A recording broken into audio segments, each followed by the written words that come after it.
Okay, I was using an Ariadne's thread to get back here to start my magic farm, and you get this cutscene if you try to leave the dungeon. Yufa doesn't actually leave with you until you finish the entire Dragon Temple, so...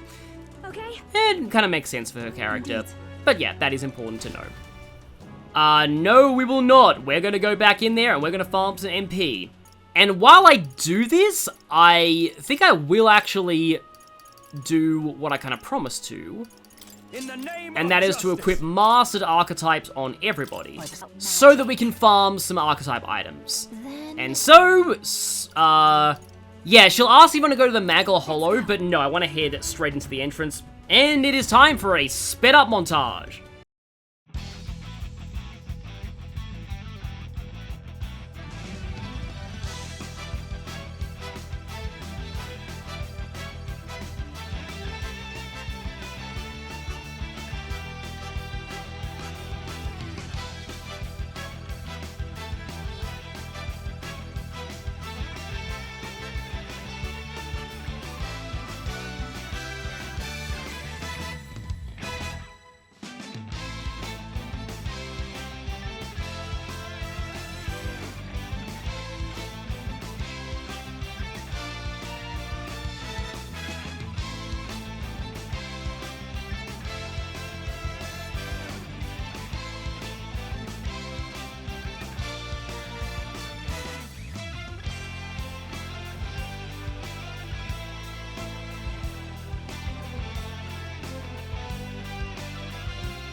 Welcome back to Metaphor ReFantazio. Last time we discovered the truth of the world. And this time, you can see that I have, muscle memory, sorry, I'm going back here because, like, I did a bunch of MP farming, as you can see by Will being a mage. What I actually want to do is go to the Magel Hollow. Okay. Back to the Etrian Odyssey remix. And before we proceed onwards, I have a ton of Heroes Leaves of Light to spend after my my MP grind. Also, if we go into party members here, Will does have 1 point to spend, so let's spend that. But yeah, we're all level 40 except for Juna. So, I think first port of call is, Stroll does need to start working on the commander line in order to get to Samurai. Yeah. Do my best to inspire the group to victory. Right. I could get used to this. A new ability. Okay, yeah, Formation of Vigor is sort of the one we need. Right. It's gonna cost me quite a lot of these Leaves of Light in order to get all the way up to General, though. So how about I stop partway and go to the other major class training I need to do, and that is Juna in Faker. Let's go. Weaken enemies, that's my favorite trick. Well, I prefer you weaken enemies by removing them from the field entirely with magic, but still. I guess, yeah, Juna is kind of a trickster type character. So yeah, let's throw a few of these into Faker. Learned a new skill. I'll always aim higher. Actually, I would really like reliable access to Dakaja, even though I can get that via the Faker's Mask. I knew I could do it. Also, Rakunda's nice to have, though I don't like wasting Juna's turn to do it. Yeah, let's just do one more. Always aim higher. There's Dakaja. I really do want to have that. So one more Leaf of Light, and I suppose that can go on Stroll's commander. Oh yeah, that takes him straight up to 15. Speed Essence, how about, Juna takes that? Now, I'm also wondering if I swap Will over to Faker and try out, those knives that increase the power of, free juggling. Because what I'm actually going to do is, as much as I like her in Wizard, I'm actually going to put you back in Masked Dancer. Dancer. I love the way she says that too. And go for the Magic Seeker's Mask for all those enemies that are weak to wind. Magic Knight! Back into Magic Knight for Hulkenberg. Heismay will need Sniper soon. If I am putting him in Sniper, I'm probably taking him out of the main party. And now to make my way to the elevator.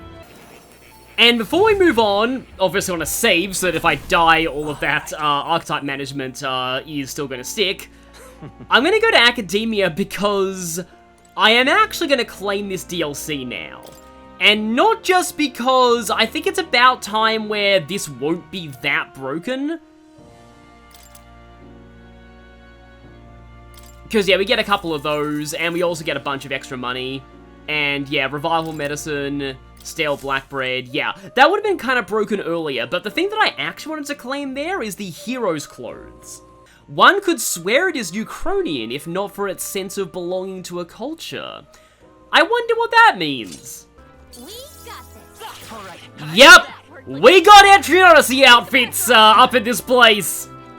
I didn't want to use any of the other DLC outfits because, you know, they're like Persona and they feel anachronistic, but as you can see here, we are now in Etrian Odyssey attire, and I think that fits because of this place. It also has a different battle theme, and it'll be a little bit, out of the usual norm for metaphor music, but Etrian Odyssey music is fantastic. So yeah, we're in the Steel Rendezvous. Yeah.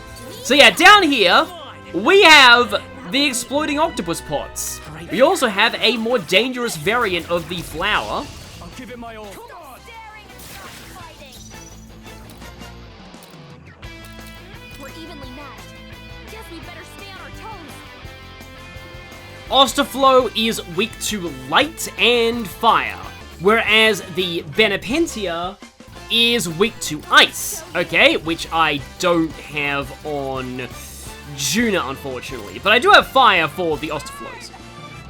So yeah, here's Etrian Odyssey music. I'm not actually sure what Etrian Odyssey this is from. I haven't played any of the mainline Etrian Odyssey games, outside of, let's just go for this. Outside of the demo for I think 4, I want to say, alongside the Persona Q games, obviously. Like, I would play these one day, but, don't even have the archetypes for free juggling. I feel like I would probably play an Etrian Odyssey game one day, but it's unfortunately not on my priority list right now. Okay, yeah, there's the sniper's attack coming off of a faker. Smooth finish. Great work, everyone. Oh, we even get the Etrian Odyssey victory theme too, although it does kind of feel bad not having the metaphor one. I feel stronger. It does feel very kingly though to me. Great find. Keep it. Okay, so if we keep going forward, we're gonna, like, reach progress. I think for now, I'm going to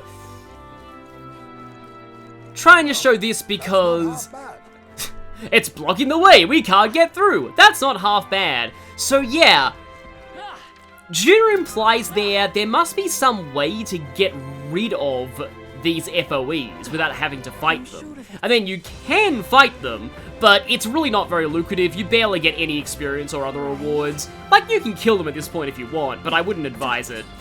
Best to just, make your own way around. Yeah, it reminds me of, like, speaking of Etrian Odyssey, like, in some of the earlier Etrian Odyssey games, I've apparently... Okay, wait, before I fight you, I need to check and see if I can do an archetype combination that will actually let me use free juggling. Gunner, Faker, or Summoner? Well, I guess Gunner Heismay is going back in the party. I see the enemy. I don't really have that much in the way of ice attacks for the snakes, but maybe I don't need that if I got free juggling. Also, I'll show this out of battle because, or you might see it now. So, okay, he looks like a gunner there. Yeah, you'll see in a moment. But, okay, now I can actually use free juggling. So, 0 MP. I have... Okay, you saw it there. Shirtless Heismay isn't real. He can't hurt you. Shirtless Heismay. I have legitimately never seen this animation before. I have legitimately never seen that animation before. Which probably goes to show how often I use F.O.E.ar offensively. That is, not often. Now, I do believe that I inherited Rising Slash onto Stroll. I do also have Flame Vanguard. Rising Slash is only a little... No, I feel like Flame Vanguard is a little more likely to kill the plant.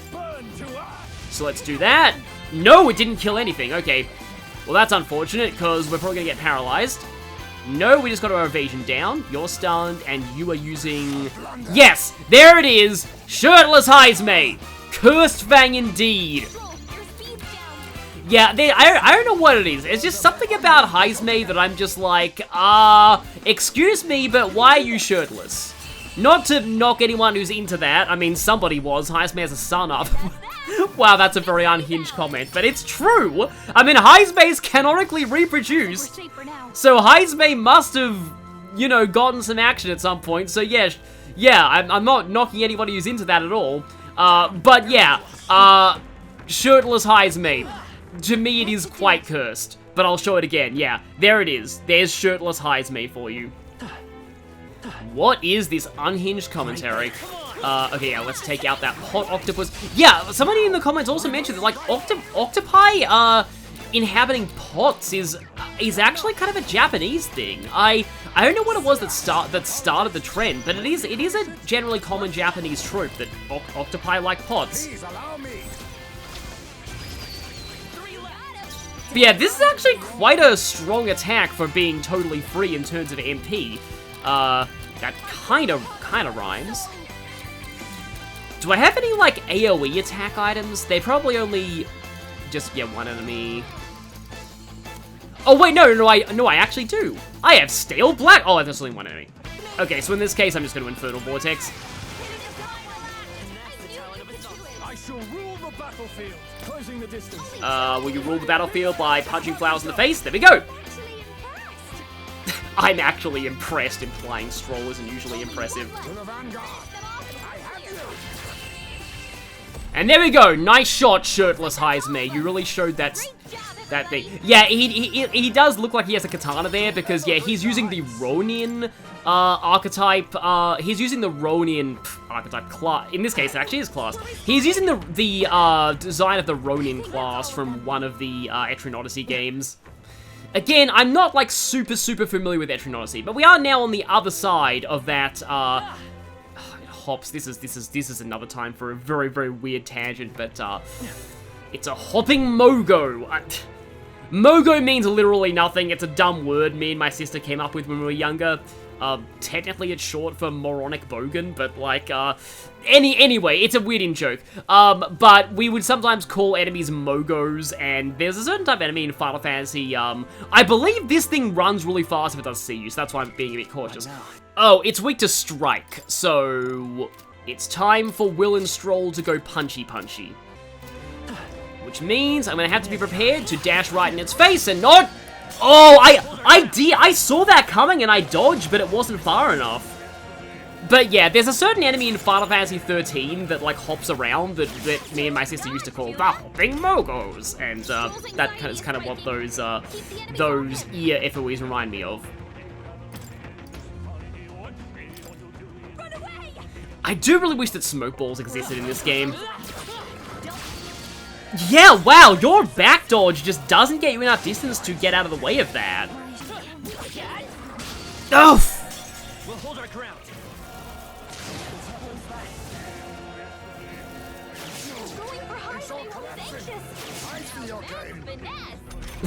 No, it's all collapsing! Oh wait, no, it's not.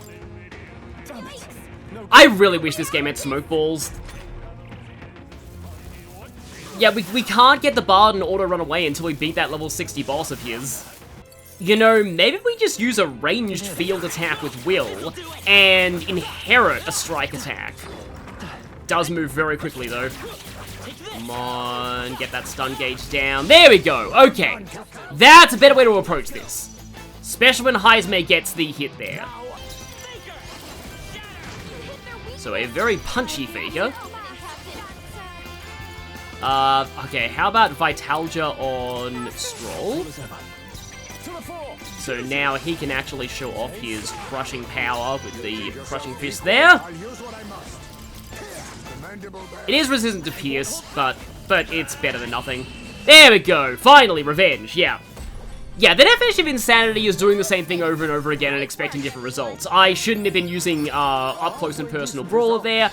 I should have been focusing on just, you know, doing what works for me, and that is fighting at long range. Commander! I would keep Stroll in Pugilist, but I think I do just need to get him working on Commander/General. So there is actually more that we can do down here in the Steel Rendezvous. I know it's rendezvous, but I just think it's funny to mispronounce French words. So yeah, the stairs actually take us back to the previous room. Well, room. That is actually, cut off Stroll there, but that is actually to say, floor, not stratum. Stratum's like the entire, area. Yeah, people, like, I'll just say something, like, regarding Etrian Odyssey, there's a lot of people who like to refer to the, oh, we can field kill you now, interesting. There are a lot of people who like to refer to the, like, the different areas of Persona, of the first Persona Q as, okay, hang on. If we're fighting field killable enemies, I'm not using Faker on Will. I want to level up something else. In fact, I probably should be using, like, Warrior, because I really need his Warrior to get better. Oh, it hurts so much, having to use Kusanagi on you instead of Stroll, but, I mean, technically he does it better. But, like, anyway, I kind of don't like when people refer to the different dungeons of the Persona Q games as stratums, because they don't work the way they do in Etrian Odyssey. In Etrian Odyssey, they're called stratums because it's all one big dungeon. But in Persona Q, don't punch me, tree, please. That's a weird sentence. In Persona Q, instead, like, they are all separate dungeons. What an incredible... Now, there are actually mimics in this place. Oh, right, this is one of those always critical... Holy crap, that is a cursed outfit on Heist, ma'am, sorry. But yeah, it is one of those, things where the 50% accuracy doesn't actually matter if, you're using skills, only normal attacks. But your skills will not have the guaranteed crit effect either. But they'll also benefit from the power. Here we go, another case where I probably want to use a long-range thing. And also, okay, I do have Wind Inherited on Will's Warrior. Right there. Aha, yes, Heismate did indeed have it. Unfortunately, he did not have the preemptive strike, but hopefully we'll still be able to kill this. Especially with this, just what we need. Come on, Cyclo! Okay, yeah, I'm glad that you did that, because otherwise, Juna would have had to have spent more MP. Yeah, we are certainly getting a lot of Archetype experience on Heismate thanks to the Archetypal Ring, and I'm glad about that because... Okay, firstly, scraps of yellow paper are scattered on the ground. I guess this is ancient writing. Now that you mention it. The discovery of Magla, era of science to an end. Ah, yes. So... I mean, these people don't know what science is, but it's essentially the same thing as, like, what magic is in their world. It's studying the way the world works and how to harness it. However, it's just, yeah, like, really in most fantasy settings, magic is indistinguishable from science. That's kind of why Twilight Sparkle in My Little Pony is essentially a scientist, even though she's also a mage. I've always thought it was cool when fantasy settings treated magic more like a science. Like, for example, the Mage Academy in this game, and, like, the Igniter experiments and all that. Making devices that can harness limited forms of magic. So we restored the lift in the entrance wing. yes, of course. So, yeah, Yufa tells us to follow the trail on the ground, that is, these paths here. So whenever you see an area that is just grass, it means that it's probably not the way you should follow. But I'm just kind of exploring this place naturally, because, you know, it's Etrian Odyssey. There they are. We kind of have to do that kind of thing. So, as we're fighting these tree monsters, well, as we're not fighting these tree monsters, more like, because, they're field killable now, I can talk about our monster of the day this time, because we haven't fought these yet, and that is... animated trees. I was about to call them tree men, but that's a Warhammer Fantasy thing. So, this is another fantasy monster that is derived from Tolkien. Right there. Even though I feel like the idea of magical animated living trees is older, I can really only find mythological evidence of cultures that believe in talking trees, or wise trees. Well, No way. we're definitely not going that way. But actually, Yeah. Is that true? We need to find a countermeasure that can eliminate these monsters. Because these are not the creature's real body. I see. It's somewhere else. that's surely There's actually only one of these that we need to fight, and once we beat it, we'll dispel all the F.O.Es and make navigation significantly easier. But yeah, in Germanic paganism, there were a lot of stories about animated or sacred trees or talking trees that usually offered wisdom to the cultures of the day. But it was really Tolkien's Ents that were the main source of the fantasy of these things becoming a staple of fantasy. And the reason for that is because Dungeons & Dragons, in its earlier editions, straight up took Ents from Tolkien. It also took hobbits and Balrogs. But eventually they decided, like, they got hit with a cease and desist from the Tolkien estate. And so then they realized, though, well, we're not allowed to have hobbits, Ents, and Balrogs.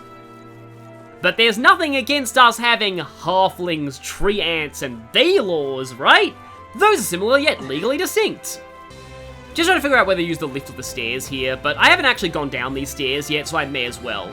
Chances are they lead to a segment of this floor that's just going to be isolated, but we'll see what happens. So yeah, straight up fully isolated. I should have known better than to leave this for later. Come say hello, treasure. These ones can be mimics. I'm glad that I checked. So I need light skills now. And potentially a merchant. Okay, here we go. Well, at least we know that it's going to offer us a rare item because that pink aura. It was a demon. Trove Imitex. Yeah, they're way too weak for us at this point. This should be, I mean, they do have a lot of HP still. Yeah, not that hard. So, Tolkien's Ents were, they were giant tree people. In a way, they're more like tree-like giants than sentient trees. In fact, there was another type of creature called the Huorns? Oh, by the way, that's actually super important. Yeah, there we go. Because when we encounter that F.O.E, it's gonna actually be weak to electricity.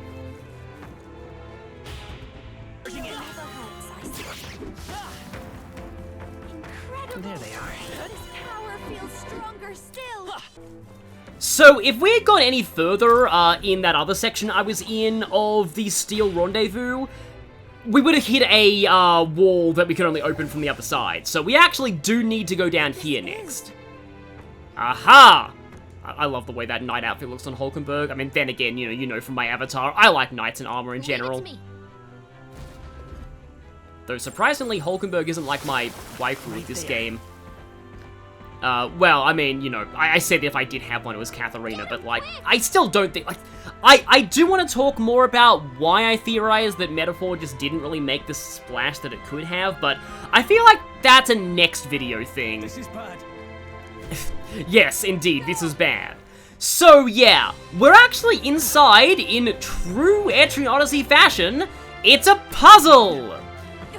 So we need to corner this F.O.E somehow.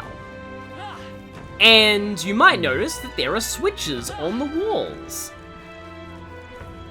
Cause yeah, it seems like no matter what we do, this thing's always gonna get away from us. Because this entire area is in a big loop. So we need to take a different approach here. We need to start using these switches. By doing this, we can close these doors. And now, there is a barrier in the way. So, if we do this... Yeah, I think I see what they want from us. So, I mean, hopefully I'm not horribly wrong. But yeah, if I go down here, and if I flip this, that's going to close off the path back that way. So we're slowly limiting its avenues of retreat until there will only be one place that it can go to. Because, yeah, if we go through here, and then I close this one... Yes, so essentially now it's stuck on one path, and if it keeps running, it is going to be forced to hit a dead end eventually. Yeah, see, down here, down there, you see where it's going. Reminds me a bit of Farfetch'd and Ilex Forest in Pokemon Gold and Silver. So yeah, so now no matter what happens, it's gonna hit a dead end. And for this, we need to, no sooner did I put her in the party, take her out of the party, then I'm gonna have to put her back in the party, because and I'm gonna actually also switch Juna over to... Wizard? Wizard! Oh boy, the full mean rod's gonna be good here, actually. Gunner, Masked Dancer, of course I just switch out of Masked Dancer. Well, yeah, I can switch Will back into Sniper and that'll fulfill the requirements. Oh, Heisme is using the better bow. Let's not do that. Cause like, so the real reason why I don't want Heisme in the party when he's using Gunner is because I don't know if this is a hot take or not. Do I really need Agility +9? I'd rather have more Strength, actually. Or all stats +5. This may be a hot take. I think Heisme sucks as a gunner. His strength is just not high enough. Finish it, quick!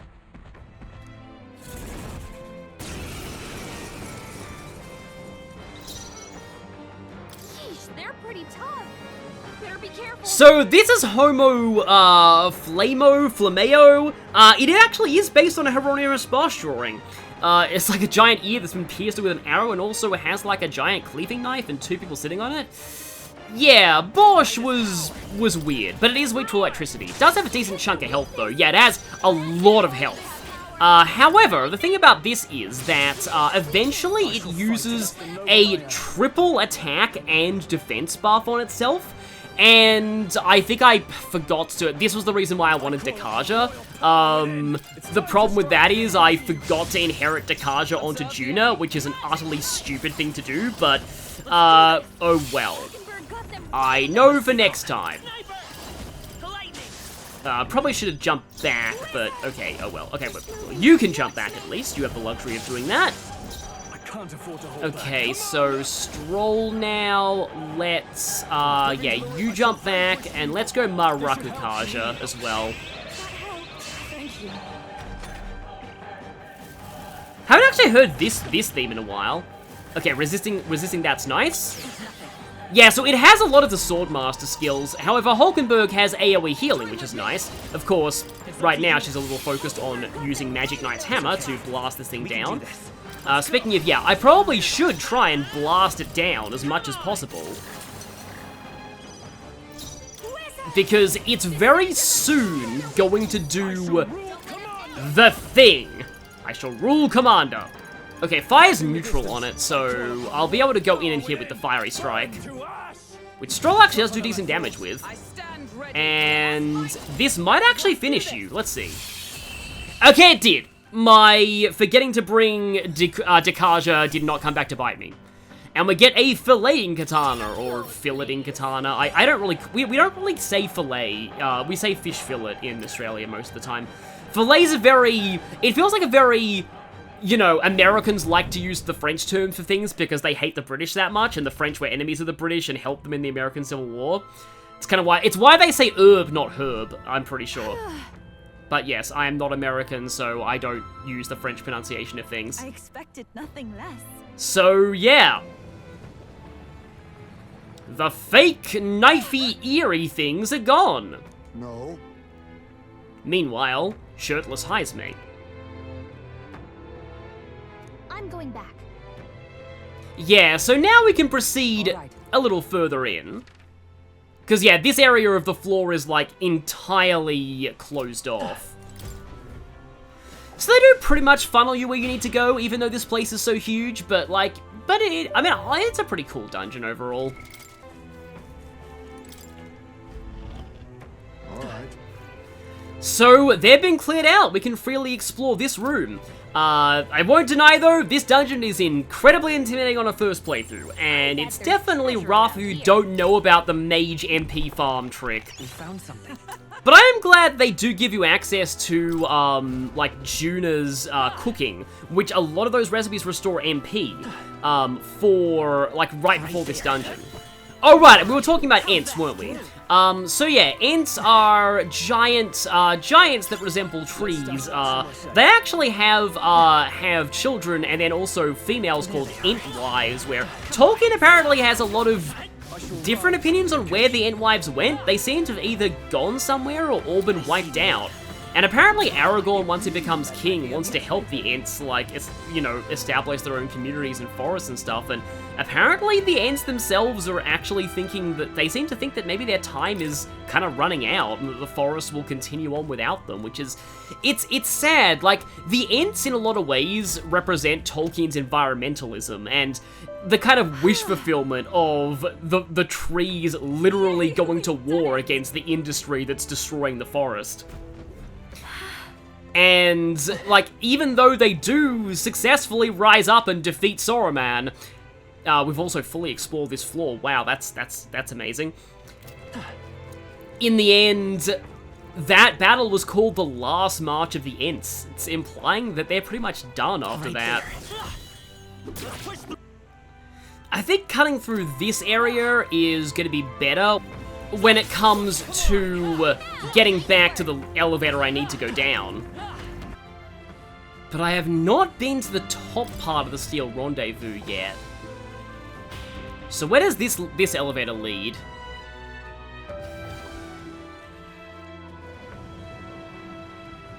So apparently...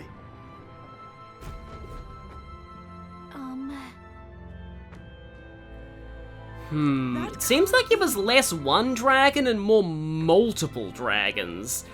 A lot of dragons, gods, people fighting with magic that destroyed the old world. No. Yeah, I like how Heisme is the one who's bringing things back to Earth.